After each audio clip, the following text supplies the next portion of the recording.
mabuting balita.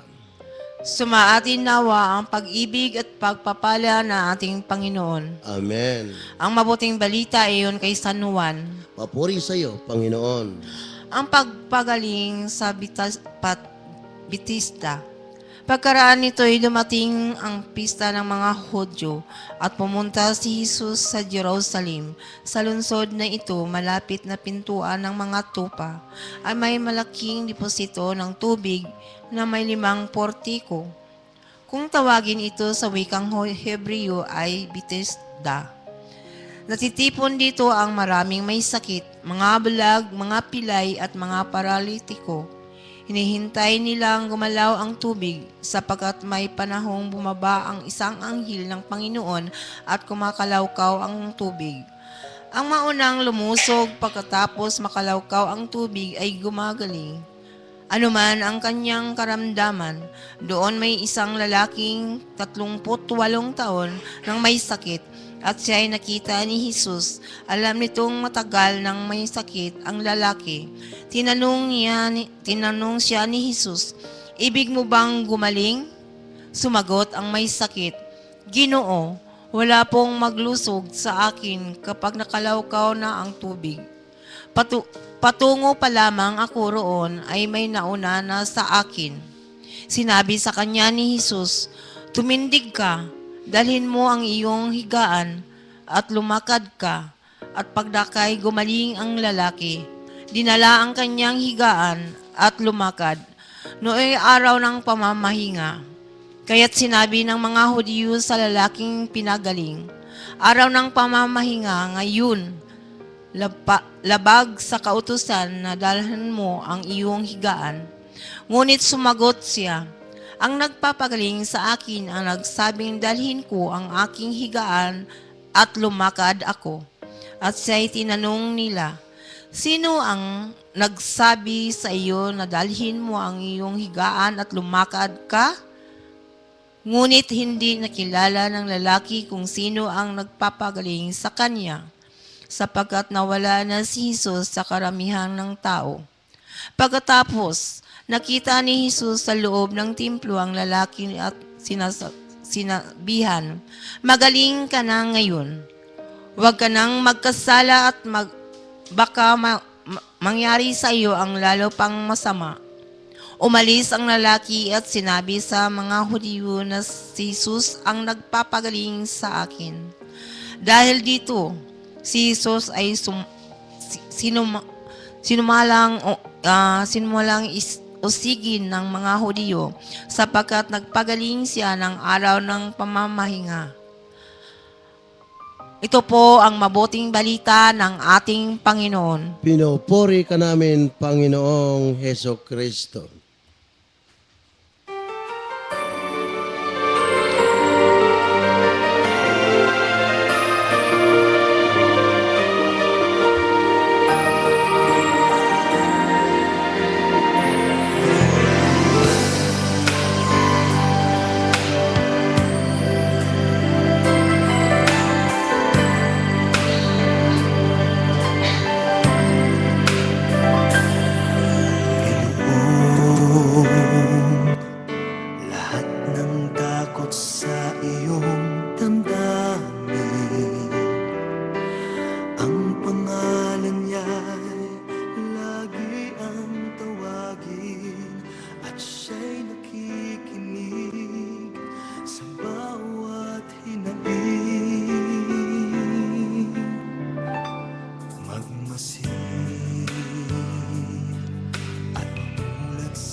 Glory to God, glory to you, Jesus, glory to you, Holy Spirit. Purihin ang Diyos na buhay. Bueno, bago ko po ibalik si Sister Jeannie, no? Gusto ko muna bigyan muna natin ng konting historical background. Ito po kasing lugar na ito na kung saan naroroon po yung paliguang yon. Ito ay lugar ng mga pagano. Yan. Lugar ng mga pagano. At yun pinupuntahan ng mga Hudyong kabilanin. Sabi yung mga balimbing. At itong paliguang ito, sinasabi rito na merong 5 portiko. Ano ba yung portiko? Kung kayo mapunta ng SM, meron pong pasilyo doon na may bubong. Wala nga lang dingding. At doon nakahimpil yung mga iba't ibang kasakitan, iba't ibang karamdaman na kung saan sa paniniwala kapag itong tubig na ito ay nakalawkaw, nasabi kinakalawkaw daw ng anghel ng Diyos, at kapag ka nauna kang lumusong, gumagaling. Gumagaling. Pero, kinakailangan po maagap ka. Ngayon, dito po sa ating ebanghelyo, si Kristo pumunta po doon sa lugar na yon. Bagamat alam niya, ang lugar ng mga pagano, pero pumunta siya doon. Okay? At nakita niya yung taong 38 taon na nakaratay sa ganyang kalagayan. Okay?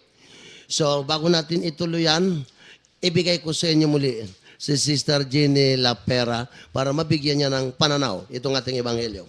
Sister Jenny, mag-afternoon. Good afternoon po. Mula sa magandang hapon sa ating Panginoon, sa kabal-banalan ng Espiritu Santo, kay Brother Ting, Sister Early, Sister Jo Gonzales, alam kong kaya-kaya mo yan sapagkat ang banal ng Espiritu mamaya sa Radio Veritas, ikaw po ang bahala.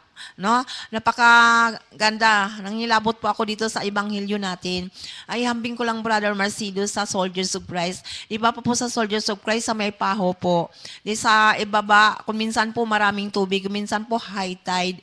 Pero sabi nga kung sino mong mauna doon, di ba po kung minsan lumulusog tayo doon. Tapos ang minsan yung ating mga paa may mga sakit.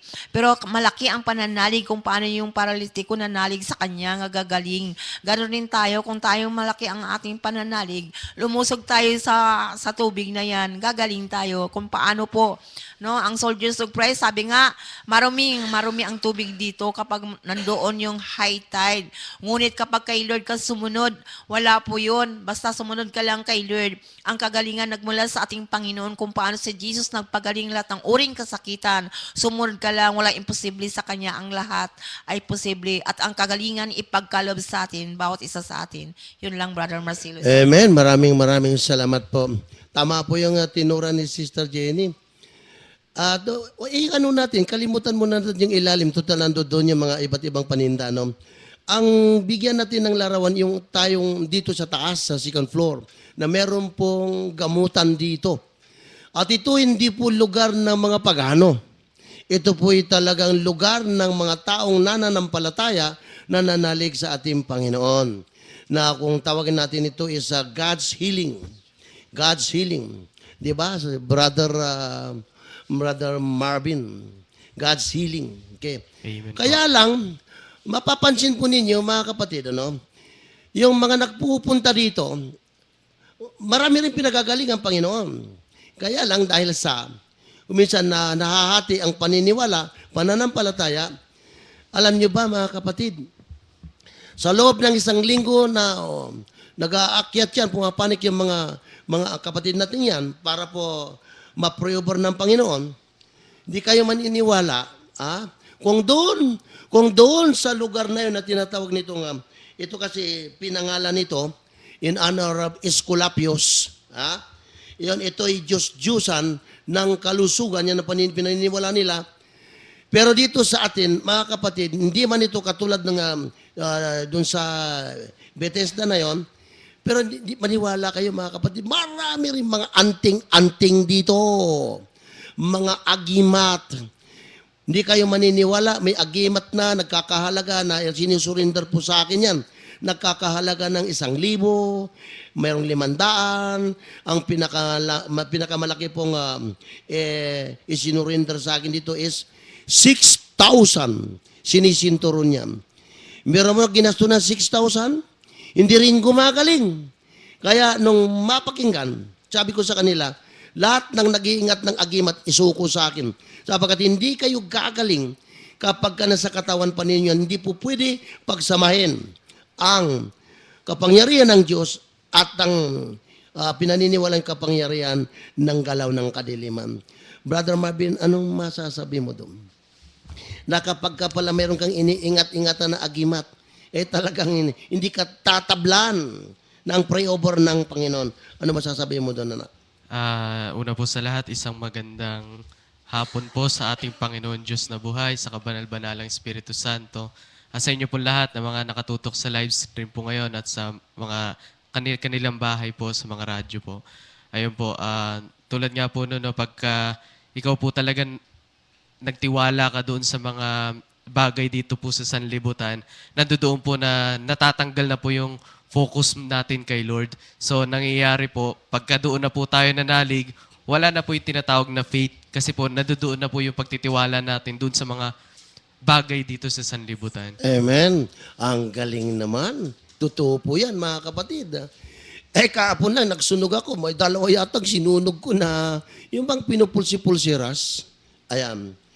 At mabuti naman talaga naunawaan ito mga kapatid natin na kapag ka meron silang iniingat-ingatan yan, sabi ko, hindi kayo gagaling talaga, maniwala kayo. Okay? Hindi kayo gagaling. Hindi pwede pagsamahin. Kaya nga po si Satanas itinapon dito sa lupa Okay? Dahil napakamasuwain. Naging pasaway siya. Ibig sabihin hindi pwede pagsamahin ang Diyos at ang Satanas. Kaya nga sabi nga tuloy ng Panginoon, you cannot serve two master. Maaring mamahalin mo yung isa naman maaring lalaitin mo. Anong masasabi mo doon, Sister Vera? Itong ganitong sistema na yung bang kalahati 50-50%. 50% pananampalataya mo sa Diyos, 50% pananampalataya mo doon sa agimat. Paano ka nga gagaling? Ano masasabi mo? Una sa lahat, magandang hapon po sa ating Diyos na buhay.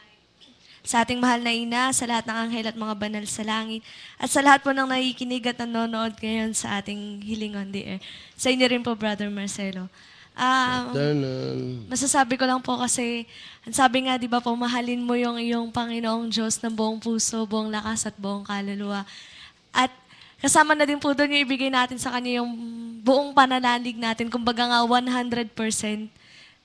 Kasi nasa pananalig din po natin kung paano tayo pagagalingin ng ating Panginoon. Madalas nga po nating nababasa sa ating gospel na laging sinasabi ni Jesus doon sa mga gumaling, pinagaling ka ng iyong pananalig sa akin. Kaya, yun nga po, buong puso nating ibigay yung pananalig natin sa ating Panginoon para makamtan natin yung kagalingan. At hindi po pwede yung dalawa or 50-50 tayo sa pananalig natin. Yun lamang po. Amen. Maraming salamat sa iyo, anak. Ano po? Kasi po, yung mga nag-iingat ng yung may mahawak-hawak na anting-anting, yung may mahawak-hawak na agimat, na meron pa dyan, kasi raw hindi tatablan, ng pag binaril mo, hindi tatablan, pag tinaga mo, hindi rin tatablan. Aywan ko ba? Pero alam niyo ba, mga kapatid, ito karamihan po dito, mga Katoliko, ano po? Pero may iniingat-ingatan na ganyan mga agi-agimat na yan. Alam niyo ba, mga kapatid, ang unang-una pong sinusuway natin ay ang unang utos ng Diyos. Okay? I am thy Lord, thy God. Thou shalt not have strings against before me. Ibig sabihin nun, ako lang ang paniniwalaan mo. Ako lang ang sasampalatayan mo. Now, kung nag-iingat ka niyan, akala mo kasi, pangunawa mo dyan, meron ka na kay Lord, meron ka pa doon kay Satanas. Paano ka? Akala mo gagaling ka? Never. Maniwala kayo, mga kapatid. Either doon isuko mo para ka makasiguro, isuko mo yung anting-anting na yan. Now, tingnan natin itong ebanghelyo, mga kapatid. Sabi po rito sa Bibliang itong lugar na ito ay lugar ng mga pagano. Pero pinasok ni Kristo. At doon, nung pagpasok niya, nakita niya, isang lalaking lumpo. Ibig sabihin ng paglumpo, ay wala, naghihintay lang ng awa ng kanyang kapwa. So, nung makita ni Jesus, siguro